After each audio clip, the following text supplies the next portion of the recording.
శివను constable తీసుకొని police స్టేషన్‌కి రాగానే, "ఏంట్రా పిక్ పాకెట్ కేసా?" అని ఇన్స్‌పెక్టర్ అడుగుతూ ఉంటాడు. "కాదు సార్, కొంతమంది రౌడీలు ఇతన్ని తరుముతూ ఉంటే నేనే ఇలా తీసుకొచ్చాను" అని చెప్తూ ఉంటే, "ఓహ్! అవునా? అయితే ఎఫ్ఐఆర్ నమోదు చెయ్యి" అని ఇన్స్‌పెక్టర్ అంటాడు. "సరే సార్, ఇతనికి ఆకలేస్తుందంట. నేను ఇతనికి తినడానికి ఏమైనా తీసుకొస్తాను" అని కానిస్టేబుల్ వెళ్తాడు. "ఏంట్రా? ఎవరు నువ్వు? ఏంటి?" అని ఇన్స్‌పెక్టర్ అడుగుతూ ఉంటాడు శివాని. "సార్, నా పేరు శివ. మా అక్క బొమ్మల్లో మా అమ్మ, నాన్నకి దొరికిందంట. ఇప్పుడు మా అమ్మ, నాన్న చచ్చిపోయారు" అని చెప్తూ ఉంటాడు. "ఓహ్! అవునా? సారీరా" అని ఇన్స్‌పెక్టర్ అంటారు.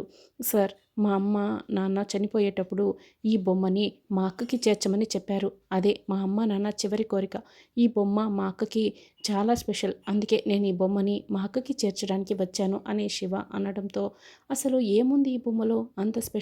అని ఇన్స్‌పెక్టర్ దాన్ని జిప్ ఓపెన్ చేయగానే అక్కడ వీడియో కెమెరా ఉంటుంది. "అదేంట్రా, దీంట్లో ఏదో కెమెరా ఉంది" అని అతను అడగడంతో, "ఏమో సార్, నాకు కూడా తెలీదు" అని అతను అంటాడు.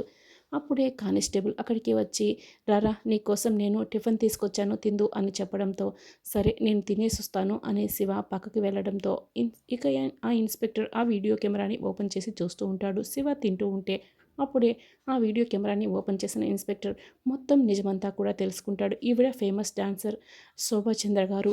ఈవిడ శరత్ చంద్ర గారి సెకండ్ వైఫ్. అంటే ఇన్ని రోజులు శోభాచంద్ర గారు అందరూ అనుకున్నట్లు ఫైర్ యాక్సిడెంట్‌లో చనిపోలేదన్నమాట.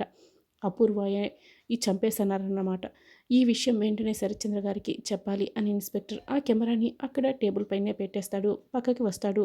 ఇక్కడ శరత్చంద్ర, "ఏంటమ్మా భూమి, నా దగ్గర ఏదైనా దాస్తున్నావా? చెప్పమ్మా" అని భూమితో మాట్లాడుతూ భూమిని నిలదీస్తూ ఉంటాడు.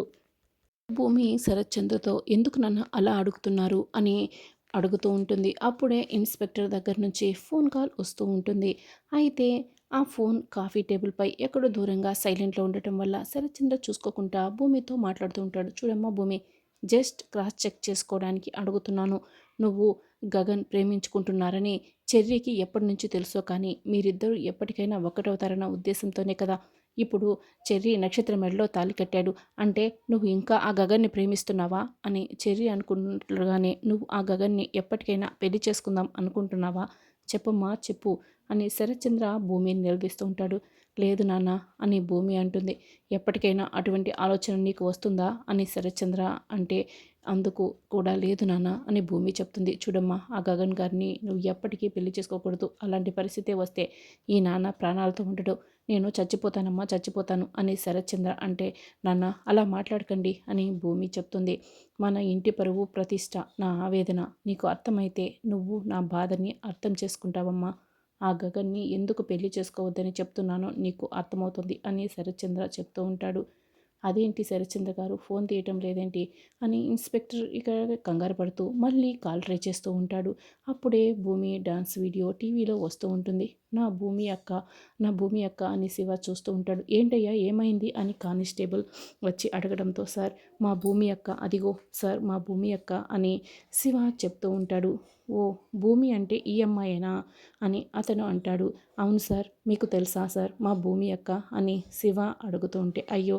భూమి అంటే ఎందుకు తెలీదు? శరత్చంద్ర గారి ఇల్లు ఎక్కడ అంటే ఈ సిటీలో ఎవరైనా చెప్తారు" అని అతను చెప్పడంతో, "అయితే నేను వెళ్తాను సార్" అని శివ అంటాడు. "తినేసి నిదానంగా వెళ్ళవయ్యా" అని, "అంత తొందర ఎందుకు" అని అతను ఫోన్ మాట్లాడుకుంటూ ఉంటే, శివ తినేసి ఆ కెమెరాని మళ్ళీ బొమ్మలో పెట్టేసుకొని బయలుదేరి వెళ్ళిపోతాడు. తర్వాత గగన్ ఆ ఫైల్స్ అన్నీ కూడా ఇంట్లోనే ఉంటాయి. "నేను తీసుకువస్తా" అని చాలా హడావిడిగా పైకి వెళ్తూ ఉంటే, "గగన్, ఎందుకు టెన్షన్ పడుతున్నావు? ఏమైందని" శారద ప్రశ్నిస్తూ ఉంటుంది. "టెన్షన్ కాదమ్మా, ఇదంతా నా కర్మ. నేను చూసుకోకుండా ఒక అగ్రిమెంట్ మీద సైన్ చేయబోయి ఇంకో అగ్రిమెంట్ మీద సైన్ చేసేసాను. 50,00,000 లాస్ వచ్చేలా ఉంది" అని గగన్ అంటాడు. "అలా ఎలా సైన్ చేసావు? ఏదో ఒకసారి చెక్ చేయాలమ్మా" అని, "మన కర్మకి ఈ కన్‌ఫ్యూజన్‌కి కారణం ఎవరో తెలుసా అమ్మా? భూమినే కారణం. అనవసరంగా తను నా లైఫ్ షాక్ ఇచ్చింది" అని గగన్ బాధపడుతూ లోపలికి వెళ్తాడు.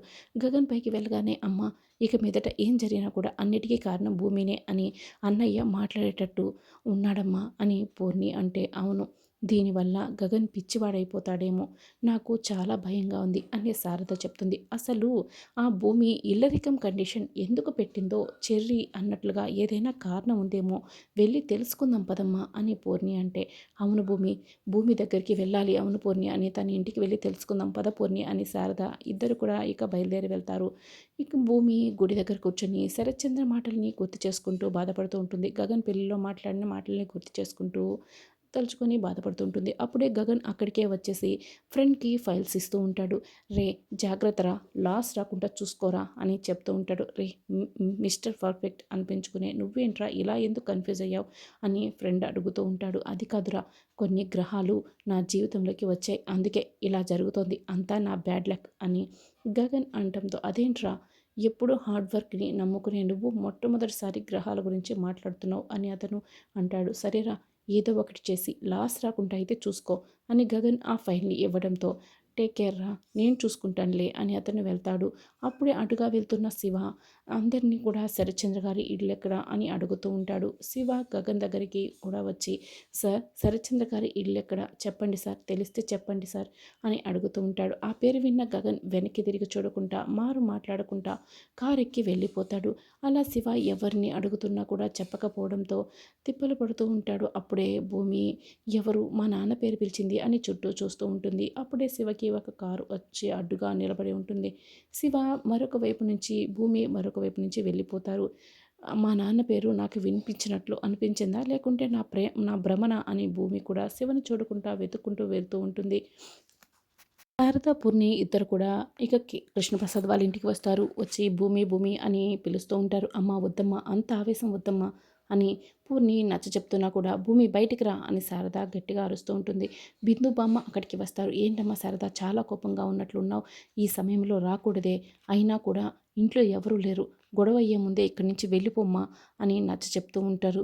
"విడాకులు ఇచ్చాడని నీకు కోపంగా ఉండొచ్చు, సహజమే, కానీ అందరూ నీపై చాలా కోపంగా ఉన్నారు" అని బామ్మ చెప్తే, "అదే తేల్చుకుందామని వచ్చాను, ముందు భూమిని పిలవండి, ఒక్క మాట మాట్లాడి వెళ్ళిపోతాను" అని శారద అంటుంది. "పెద్దమ్మ, నిన్ను చూస్తే గొడవలైపోతాయి, ప్లీజ్ వెళ్ళు పెద్దమ్మ" అని బిందు కూడా చెప్తూ ఉంటుంది. "లేదు, భూమితో మాట్లాడాల్సిందే" అని శారద పట్టుపడుతుంది. అప్పుడే అటుగా వెళ్తున్న మీరా, "ఏంటి మళ్ళీ మా ఇంటి పరువు తీయడానికి వచ్చావా, ఎంత ధైర్యం నీకు" అని అరుస్తూ ఉంటుంది. "ఏంటి మీరా, మీరు అడిగినట్లే నేను విడాకుల పేపర్స్పై సంతకాలు చేశాను కదా, అయినా పెళ్ళి ఆగిపోయింది" అని శారద అంటే, "మేమేం చేశాం, నీ కొడుకు కొవ్వెక్కి అనరాని మాటలు అని పెళ్ళి ఆపేసి వెళ్ళిపోయాడు" అని, "అయినా భర్త లేని అత్తయ్యగా తండ్రి లేని భర్తతో కాపురం చేసే కన్నా మా భూమి ఇలా ఉండటమే నయం" అని మీరా అంటుంది. ఇక మీరా మాటలు, "మర్యాదగా మాట్లాడు" అని చెప్తూ ఉంటుంది శారద. "భూమితో మాట్లాడడానికి వచ్చాను, కానీ నీతో గొడవకి రాలేదు" అని శారద అంటే, "అబ్బా ఏం మాట్లాడుతున్నావు, అయినా విడాకుల పేపర్స్ మీద సంతకాలు పెట్టి నువ్వు వాటిని కాల్చేసేసి వెళ్ళిపోయావు కదా" అని మీరా అంటే, "ఏం మాట్లాడుతున్నావు, విడాకుల పేపర్స్ని నేను కాల్చడం ఏంటి, అసలు విడాకుల పేపర్స్ మీద సంతకాలు పెట్టి మీ చేతికే ఇచ్చాను" అని శారద చెప్తుంది. పతివ్రత శిరోమణిలాగా ఏం మాట్లాడుతుంది అని మీరా అసభ్యంగా శారదని నోటికొచ్చినట్లు మాట్లాడుతుంటుంది. "చూడు చిన్నమ్మ, మా అమ్మని ఇంతకు మించి ఇంకొక మాట మాట్లాడినా నేను చూస్తూ ఊరుకోను" అని పూర్ణి వార్నింగ్ ఇస్తుంది. "ఈ అమాయకత్వం రంగనాచితనంతోనే కదా మా ఆయన్ని నీ చుట్టూ తిప్పుకుంటున్నావు" అని మీరా అంటే, "మీ ఆయనే మా అమ్మ చుట్టూ తిరుగుతున్నాడు, ఇది గుర్తుపెట్టుకోండి" అని పూర్ణి చెప్తుంది. "నేనేం నమ్మను, అయినా కూడా మా అన్నయ్య వచ్చే వరకు నువ్వు ఈ ఇంట్లోనే ఉండాలి" అని మీరా శారద చేయి పట్టుకొని లాగుతూ ఉంటుంది. అప్పుడు పూర్ణి మీరా చేతిని అడ్డుకుంటూ, "చూడు, నేను కూడా లాగేయగలను, కొట్టగలను కూడా, కొట్టను, కానీ పెద్ద చిన్న తేడా అని చూస్తున్నాను" అని పూర్ణి అంటే, "నువ్వేం మాట్లాడేది" అని మీరా పూర్ణిని ఒక్కతోపు తోసేస్తుంది. శారదని లాక్కొని గదిలోకి నెట్టేస్తుంది. "వద్దు వద్దు" అని పూర్ణి, బామ్మ, బిందు ఎంత చెప్తున్నా కూడా వినకుండా లాక్ చేసేయడంతో, పూర్ణి మళ్ళీ మీరాని "డోర్ తెరుస్తావా లేదా" అని అడుగుతూ ఉండటంతో, పూర్ణిని కూడా ఇక గదిలోకి నెట్టేసి ఇద్దరిని ఒకే గదిలో పెట్టేసి లాక్ చేసేస్తుంది. మీరా, "ఇది మరీ అన్యాయం" అని బామ్మ ఎంత చెప్తున్నా కూడా, "లేదు, నేను అన్నీ కరెక్ట్‌గానే చేస్తున్నాను, మీరు మాట్లాడడం కాస్త ఆపుతారా, మీరు మీ కొడుక్కి చెప్పుకోండి" అని వెంటనే శరత్చంద్రకి ఫోన్ చేసి, "అన్నయ్య, నువ్వు ఆఫీస్‌కి వెళ్ళకు, ఏం జరిగిందంటే" అని శారద వచ్చిన విషయం మొత్తం కూడా చెప్పడంతో శరత్చంద్ర కోపంగా రగిలిపోతూ వస్తూ ఉంటాడు. బామ్మ బిందుతో కలిసి చూడు మీ నాన్నకి ఫోన్ చేసి చెప్పు, ఏదో ఒకటి చేసి పెద్ద గొడవ కాకుండా అడ్డుకుంటాడు అని చెప్పడంతో బిందు వెంటనే ఇక క్రీపీకి కాల్ చేస్తుంది. అసలు విషయం చెప్తుంది. నేను సిటీ అవుట్స్కర్ట్లో ఉన్నాను, బయలుదేరి వస్తున్నాను అని కృష్ణప్రసాద్ ఇక సిటీ అవుట్స్కర్ట్స్లో నుంచి బయలుదేరి వస్తూ ఉంటాడు.